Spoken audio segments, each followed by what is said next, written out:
കേരളത്തിലെ കർഷകരുടെ ക്ഷേമത്തിനായി സർക്കാരിൽ സമ്മർദ്ദം ചെലുത്തിയ Kerala Congress M chairman Jose K Mani എംപിയെ കർഷക യൂണിയൻ എം പാലാ നിയോജക മണ്ഡലം കമ്മിറ്റി അനുമോദിച്ചു.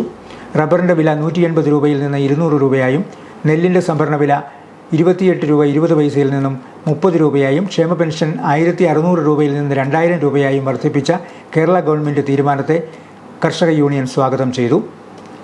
റബ്ബർ താങ്ങുവില വർധനവിനായി Kerala Congress M chairman Jose K Mani Kerala സർക്കാരിൽ സമ്മർദ്ദം ചെലുത്തിയിരുന്നു. കർഷകർക്ക് ആശ്വാസമായ പ്രഖ്യാപനമാണ് ഇപ്പോൾ ഉണ്ടായിരിക്കുന്നത്. നിയോജക മണ്ഡലം പ്രസിഡന്റ് അപ്പച്ചൻ തെലുപ്പള്ളി യോഗത്തിൽ അധ്യക്ഷനായിരുന്നു.